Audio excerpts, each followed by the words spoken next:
Let's go! Toujours pas d'intro, hein, mais je pense que ça va venir au fur et à mesure, on va trouver ça. Toujours en phase d'expérimentation, ça se voit d'ailleurs un petit peu aujourd'hui, hein. J'ai mis une bougie pour faire genre on est cosy ici, tout ça. Je me suis posée devant la bibliothèque, je trouve le décor approprié, tout bonnement parce qu'aujourd'hui nous allons parler culture. Voilà, faut savoir que certes la couture est entrée dans ma vie un peu pour me défouler, mais à la base la culture fait partie de ma vie de base.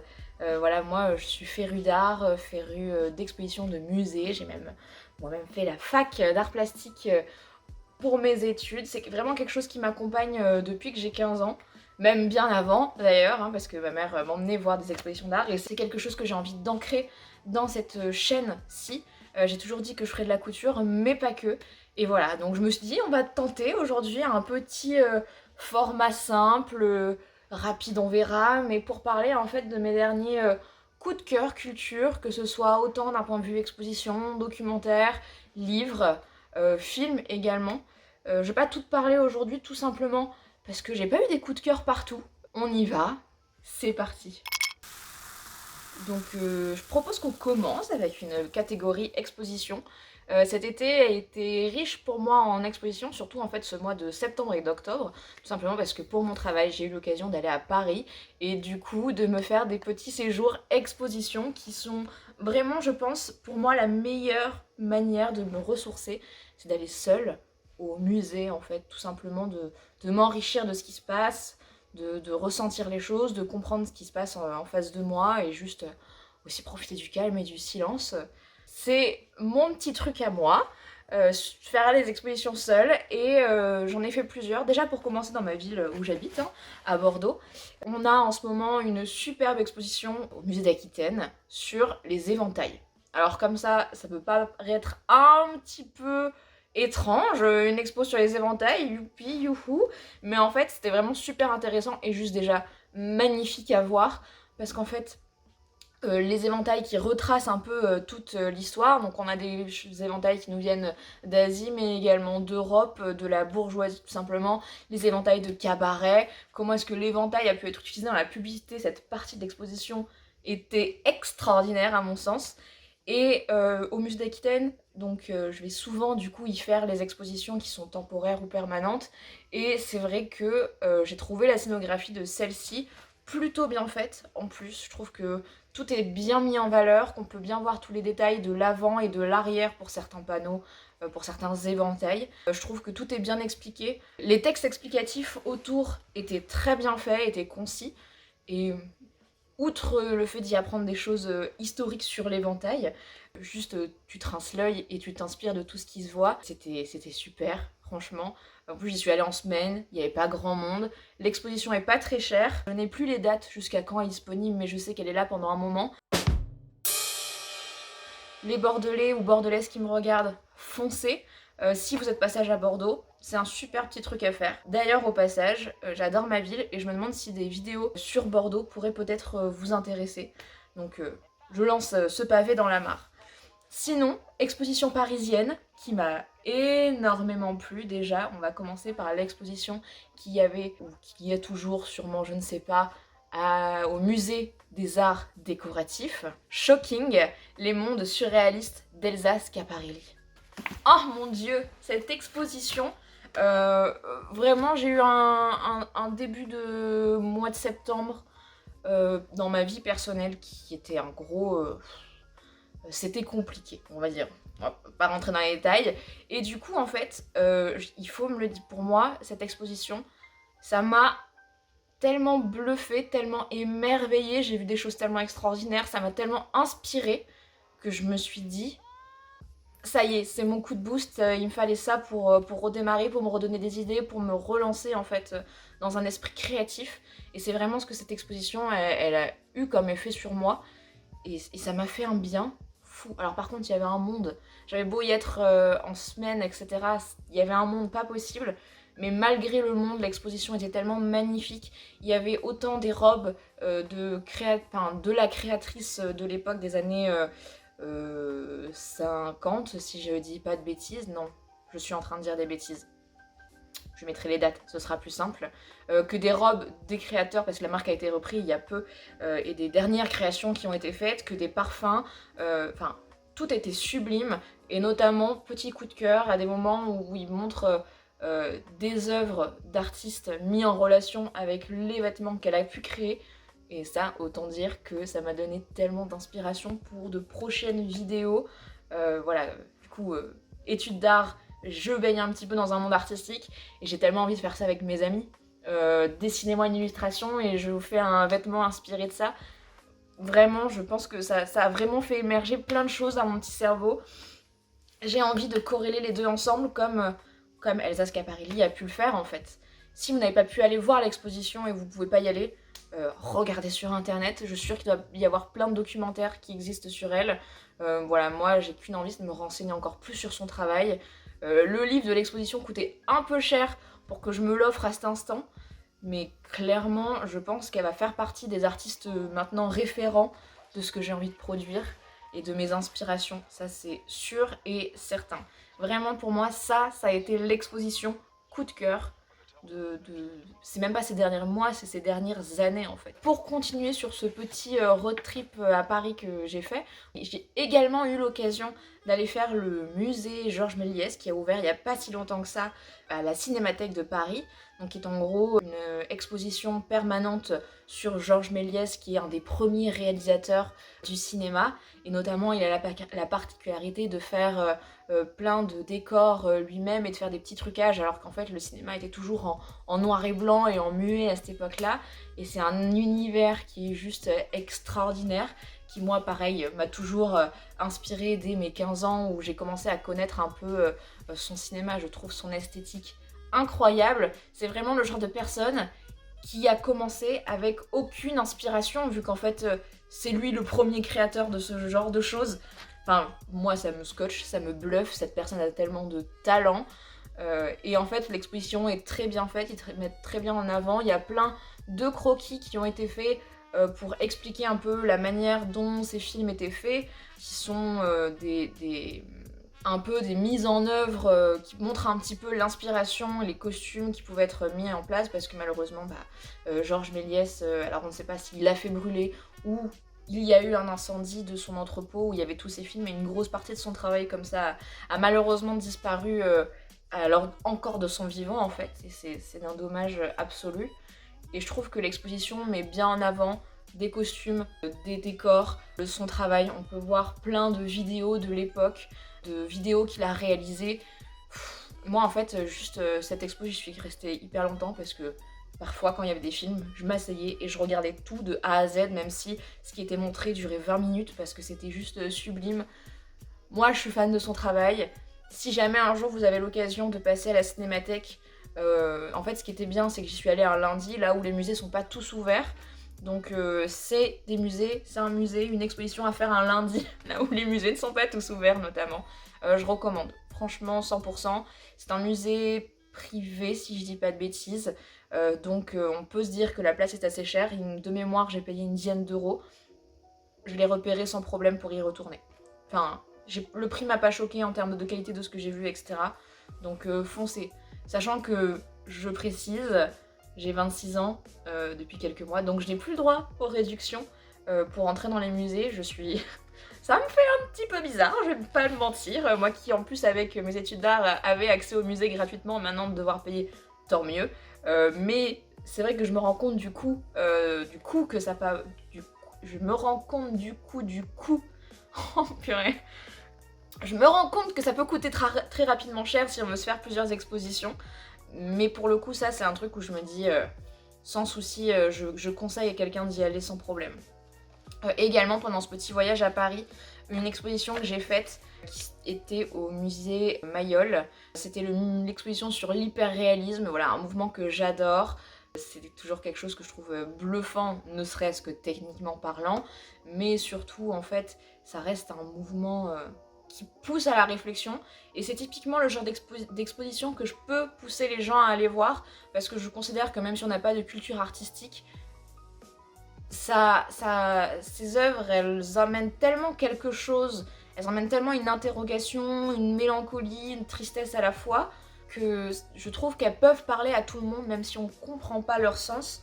Elles peuvent faire vivre des émotions chez nous. Je considère qu'un Picasso va pas faire vivre des émotions chez tout le monde. C'est pas universel comme art, même si il a marqué l'histoire par exemple.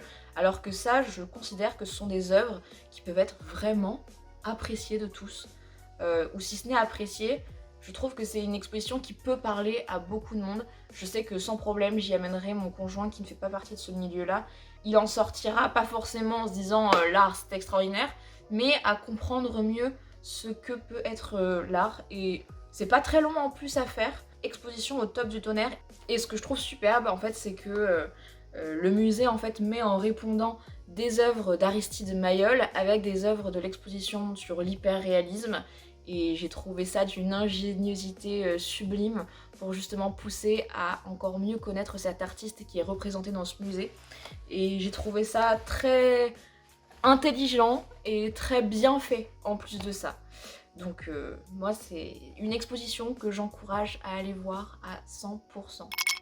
Après passons au documentaire, j'en ai regardé quelques-uns. Mais celui qui m'a le plus marqué, attention, ce n'est pas dans la joie et la bonne humeur, c'est une série de documentaires proposée par Arte sur le Ku Klux Klan.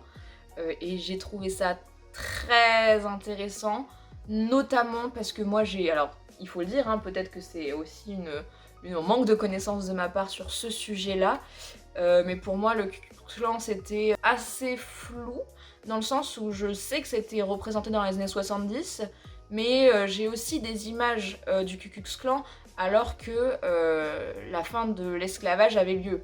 Du coup pour moi ça n'avait pas de corrélation en termes de temps, j'avais du mal à imaginer ça. Je savais pas si c'était dû au cinéma ou si c'était dû à vraiment l'histoire qui était tout en haut et en bas. Et je trouve que cette série de documentaires en 3 épisodes explique tout divinement bien. Mais cette série de documentaires était sublime parce que ça montrait très bien comment est-ce qu'en fait le Ku Klux Klan est mort et rené, est mort et rené, est mort et rené tout au fil de l'histoire, et comment malheureusement en fait il y est toujours un peu d'actualité, surtout avec les mouvements Black Lives Matter. Et vraiment j'invite tout le monde en fait à le voir parce que c'est un pan de l'histoire américaine, malheureusement pas trop que non plus, qui est quand même important de connaître à mon sens. Puis c'est très bien fait, beaucoup d'images d'archives. Non, c'est vraiment une série de documentaires que je recommande. Après, j'ai pas eu d'énormes coups de cœur pour d'autres documentaires ces derniers temps. Donc on verra après si à l'occasion, je vous en parle d'autres. J'en ai plein dans ma liste de choses à regarder. J'adore regarder notamment des docus en faisant de la couture. Et Arte ma vie, hein. C'est vraiment une plateforme que je recommande à tout le monde, c'est gratuit. Pour avoir du contenu ludique et intéressant, sublime, il faut foncer absolument. Pour les livres, j'essaie de me remettre à la lecture en fait toute cette année. Ça a été un peu mon challenge de me remettre à la lecture et au cinéma, parce que pour mes études, j'ai dû lire énormément, mais des choses qui m'étaient imposées. Et les films étaient entre guillemets trop longs pour que je puisse les regarder à 100%, donc c'est quelque chose qui est un peu passé à travers de ma culture personnelle. Ça a été un peu mon défi de l'année de remettre les livres et le cinéma au cœur de ma vie en quelque sorte. Pour des romans, pour l'instant j'en ai aucun réellement à conseiller parce que j'ai pas eu de coup de cœur franc pour un livre, donc si jamais vous en avez à me conseiller, je suis à fond, je cherche à lire de tout, des romans fictifs ou des autobiographies. Si jamais vous avez eu un coup de cœur pour un livre, dites-le moi dans la barre d'infos. Vraiment, je cherche à retrouver le plaisir de la lecture. Malgré tout, j'ai quand même réussi à retrouver ce plaisir de la lecture par plusieurs ouvrages. Déjà par un livre qui s'appelle Miroir, miroir, dis-moi ce que je vaux vraiment, écrit par Louise Aubry. Déjà, le livre est beau.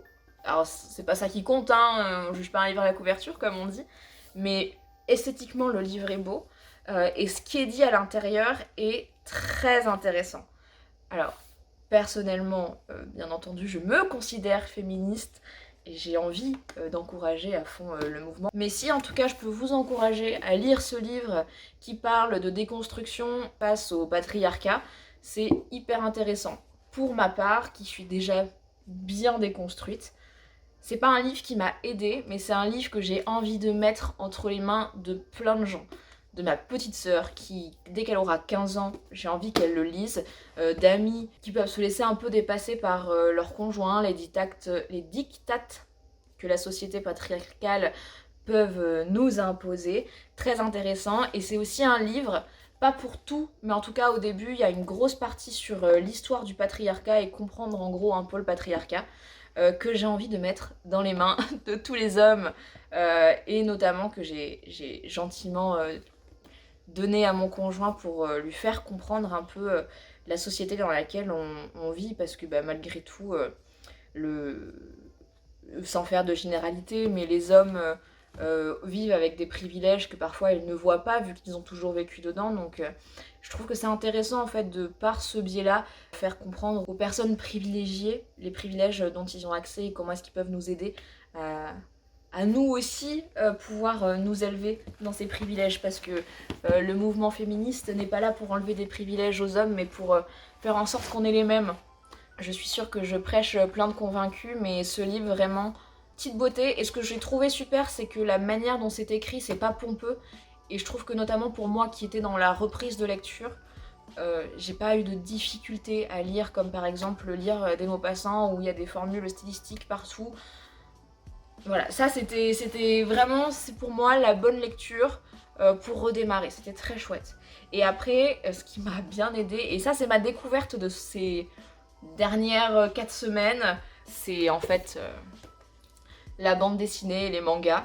Chose que je m'étais un peu interdite de plonger dedans étant plus jeune, parce que je savais, au vu de mon caractère un peu addictif, que si j'y mettais un pied dedans, ça partirait en vrille. Bon bah 4 mois, j'ai déjà commencé 4 séries de mangas, on est bien, il y en a plein qui vont arriver dans ma boîte aux lettres d'ici là. Les cadeaux de Noël vont aussi se diriger par ici. Ce qui est bien, c'est que je n'y connais absolument rien. Donc vraiment, j'ai l'impression d'être sur un terrain vierge que je peux explorer à fond. Malgré tout, j'ai des petites recommandations à faire, même si je n'y connais rien. D'ailleurs, si vous y connaissez, n'hésitez pas dans les commentaires, je ne sais pas, m'expliquer ce qu'est un shoujo, je n'ai toujours pas compris, mais c'est pas grave, moi j'ai le plaisir de la lecture et juste en fait des histoires et des dessins qui sont magnifiques. Hop, j'attrape ceux par lesquels j'ai commencé et pour qui j'ai vraiment eu un intérêt. Vraiment, alors la manière dont je m'y suis mise, je suis rentrée dans une boutique de manga à Bordeaux qui s'appelle Manga 4 d'ailleurs, très chouette boutique et les gens sont adorables là-bas. Et vraiment, j'ai choisi le livre à la couverture pour le coup. J'ai choisi un sujet qui m'intéressait. Moi, j'aime bien tout ce qui est un peu sujet historique. Voilà, dès une histoire, qu'elle soit fictive ou réelle, se passe dans l'histoire, je sais que j'adore. En fait, ça me transporte dans un univers que je ne connais pas. Donc, jusque-là, j'ai commencé du coup par Le Couvent des damnés. Vraiment, le titre un petit peu émo-gothique m'a bien parlé aussi. Donc en fait c'est tout simplement l'histoire d'une jeune femme qui se faisait élever par une soigneuse qu'on a pris pour une sorcière et que du coup on a pendu. Et pour entre guillemets sauver cette jeune fille, bah, la religion catholique l'enferme dans un couvent pour devenir religieuse. Voilà, seulement c'est une personne qui du coup ne croit pas en la religion et c'est comment en gros il suppose qu'elle va s'enfuir ou comment est-ce qu'elle va vivre en tout cas la situation. J'ai commencé avec ça et j'ai été conquise, j'ai envie d'avoir tous les tomes. D'ailleurs, je suis en train de lire le deuxième. Les dessins sont somptueux. Ça pour moi, gros coup de cœur. Franchement, pour l'instant, c'est d'ailleurs le manga que j'ai préféré lire. Ça a été le premier et celui qui m'a le plus exulté. Et je l'ai passé à des collègues à moi et elle a été d'accord. En fait, elle le dégustait tous les midis. Elle me dit, pour elle, c'était une vraie liseuse de manga. Elle m'a dit que j'étais vraiment tombée sur une petite pépite pour commencer. Donc pareil, si jamais vous voulez vous lancer dans l'aventure, peut-être que ça peut être pas mal et ça peut vous plaire. Également dans les mangas que j'ai beaucoup appréciés, l'Éden des sorcières, qui m'a plu un peu par la couverture. En fait, à la base, j'allais chercher le deuxième tome en boutique, qui n'était plus. Et du coup, j'ai demandé tout simplement à la vendeuse, conseillez-moi votre dernière nouveauté, je n'y connais rien. Enfin, nouveauté ou la dernière chose qui vous a plu. Et elle m'a conseillé l'Éden des sorcières. C'est, je vais dire, le manga qui m'a le moins plu de tous, même s'il est très bien. C'est un peu, j'ai envie de dire, c'est pas le principe de Princesse Mononoke, mais je trouve l'esprit un peu pareil. Donc en gros l'idée c'est que avant il y avait la nature et les animaux, les humains sont arrivés et ont tout détruit et du coup la nature et les animaux se sont repliés dans un monde bien à eux et du coup les humains ne vivent qu'entourés de rochers et de sécheresse et c'est l'histoire d'une sorcière qui protège cette nature et ces animaux qui apprend en fait à devenir sorcière et qui traverse en gros le monde des humains pour retrouver l'Éden des sorcières. Ça c'est pour la faire très très globalement. Au début j'étais pas méga emballée et en fait la fin m'a bien attrapée et j'ai envie d'acheter les prochains tomes donc c'est quand même j'ai bien aimé. Donc malgré tout oui je conseille. C'est pas un ultra coup de cœur mais c'était un très bon moment que j'ai passé à le lire et les dessins pareil. Moi ça me subjugue en fait. Je savais pas que... Enfin je me doutais mais je pensais pas qu'il pouvait y avoir une telle qualité graphique comme ça dans un manga. Superbe, Wait for it. superbe, vraiment très joli. Et le petit dernier qui a été conseillé par ma meilleure amie, que vraiment, une petite beauté pareil. Donc pareil, on retourne dans un monde historique. On est sur un manga qui s'appelle Les Carnets de l'apothicaire. Déjà, les dessins, pareil, sublimes. Mais c'est des trucs en fait auxquels je ne prenais pas attention à ça. Mais vraiment, je trouve que ça rajoute quelque chose à la lecture en fait, ces dessins qui sont magnifiques. C'est l'histoire de Mao Mao qui arrive dans une sorte d'harem de l'empereur japonais qu'ils appellent la cour intérieure, donc en gros un endroit rempli de femmes pour que l'empereur puisse venir et passer du bon temps et se reproduire et avoir des héritiers. Et à la base elle est engagée en tant que servante là-bas, mais il se rend compte qu'elle a beaucoup plus d'atouts que juste être servante. Notamment qu'elle a de grands talents d'apothicaire. Le premier tome, c'est... Je sais pas si je pourrais dire qu'il y a vraiment l'histoire, tu peux savoir la fin qu'il y a, parce que de ce que j'ai l'impression, c'est que ça va juste... Il n'y a pas de quête réelle du personnage, c'est plus... elle arrive là, elle essaye de se faire un peu oublier à la base, et puis finalement elle se fait révéler. Je sais pas comment le manga va tourner, il y a énormément de tomes par rapport aux deux autres que je vous ai présentés. Mais ce qui est sûr, c'est que j'ai envie de le continuer. Les dessins sont magnifiques. Vraiment 3 choses que je peux conseiller. Et pareil, dernier coup de cœur absolu, c'est ça, cette bande dessinée, mais incroyable, de l'auteur Anne Périncouet, qui était une de mes professeurs à la fac, que je savais avait un talent fou, mais quand j'ai vu qu'elle a sorti son ouvrage, autant dire que j'ai foncé à Mola, qui est la grande librairie de Bordeaux, l'acheter. Mais je ne suis pas déçue du voyage, très clairement. Ça, j'ai envie de l'offrir à tout le monde à Noël. Toujours pareil, moi je vais retenir sur les dessins parce que pour moi c'est important, ça me tient à cœur. Les dessins, incroyables, ils sont uniques. En plus de ça, la manière dont c'est rédigé. Ah. Puis juste le fait que ce soit, comme vous venez de le voir, des couleurs qui changent. On est sur du noir, du blanc, avec ce jaune.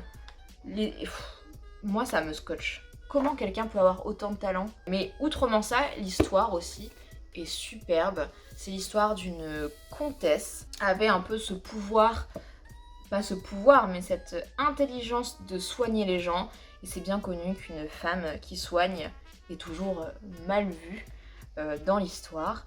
Donc c'est un peu comment est-ce que ta vie se passe. Voilà, et ça commence notamment par un procès, donc qui explique un petit peu malheureusement où est-ce que ça va terminer. Mais en fait je trouve ça super parce que ça montre avec cette ambivalence entre le procès et comment est-ce qu'on explique sa vie. En fait comment on peut manipuler une histoire pour en donner une toute autre version. Et ça, je trouve que c'est une des plus belles choses qui est indiquée dans ce livre, que je trouve aussi bien sûr éminemment féministe, bien entendu, mais juste pour les dessins, hein, tout simplement, j'ai envie de conseiller l'ouvrage à tout le monde. Sublime, il faut que tout le monde l'ait chez soi. Et pour la dernière petite catégorie que j'ai envie d'aborder, ça sera la musique, parce que tout simplement, j'ai pas eu de coup de cœur film ces derniers mois. J'ai pas eu non plus de coup de cœur... Enfin, si j'ai eu un coup de cœur série, c'est Peaky Blinders, que pareil, je m'étais interdit de regarder parce que je savais que ça me prendrait beaucoup trop de temps et que ça serait chronophage dans ma vie, et c'est le cas, c'est toujours le cas. The Crown aussi est sorti, et mon dieu, quel bonheur. Mais j'ai pas vraiment de recommandations films d'ailleurs à donner. Toujours pareil, si vous avez des conseils, je prends note à fond. On va plutôt parler musique. C'est là que je sors ma petite liste parce que par contre j'ai eu quelques coups de cœur musique ces derniers temps parce que mes groupes fétiches ressortent leurs albums. Typiquement le dernier album d'Arctic Monkeys, pépite cette chose. Le dernier album de Muse, bon là un peu déçu dans le sens où ça reste toujours du Muse mais moi j'adore, hein, je suis conquise de toute manière. Vous savez le fanatisme, quand on aime quelque chose et quelqu'un, qu'importe ce qu'il fera, ça sera toujours superbe. Pour moi c'est un peu ça avec eux et pareil. Alors Paramore pour l'instant n'a sorti qu'un seul single que j'ai envie que tout le monde aille écouter. Je suis déjà en fait pour moi une chanson je la mets en favori parce qu'elle tourne en boucle, en boucle, en boucle dans mes playlists. Superbe et j'ai juste quand même envie de parler d'une dernière découverte pour moi qui était du coup Jade Goodrolt. Je ne sais pas si je le prononce bien parce que voilà c'est Spotify qui m'a suggéré ça et je trouve ça superbe. J'ai vraiment envie que tout le monde aille découvrir cette artiste. Je sais pas si elle est connue ou pas en fait, mais je trouve sa musique dansante, parfois mélancolique, légèrement rock jazzy, je ne sais pas. Pareil, moi ça c'est des petits coups de cœur. Si un jour vous avez rien à écouter, vous aimez bien le rock, que vous aimez bien sinon le rock un peu plus calme, foncez écoutez ceci, c'est superbe. Voilà. Après je m'arrête là, sinon je pourrais m'étendre pendant des heures et des heures. J'espère que ces petites recommandations plan culture vous a plu. Quoi qu'il arrive, c'est une série de vidéos que moi j'ai envie de garder sur ma chaîne et j'ai envie de faire en sorte que la culture soit un peu plus mise en avant via le biais de YouTube. Je le fais aussi tout simplement pour avoir vos recommandations. Si je poste des vidéos, c'est pour avoir vos retours et savoir quels ont été vos derniers coups de cœur afin de moi enrichir encore plus mes vidéos par la suite. Déjà tout simplement, et ma propre culture. Également, dernier petit mot de fin, j'attends vos quelques retours parce que comme vous voyez, j'explore un peu les cadres, la lumière, la cosinesse de la bougie. Non, en fait c'est surtout pour apporter une petite lumière de fond un peu sympa. Dites-moi ce que vous en pensez, si le cadre vous plaît, si vous trouvez ça sympa, pourquoi est-ce qu'on pourrait pas le garder comme un cadre culture? Allez, soyons fous. Sur ce, abonnez-vous, suivez la chaîne, c'est la première fois que vous venez. Et puis, salut, à une prochaine!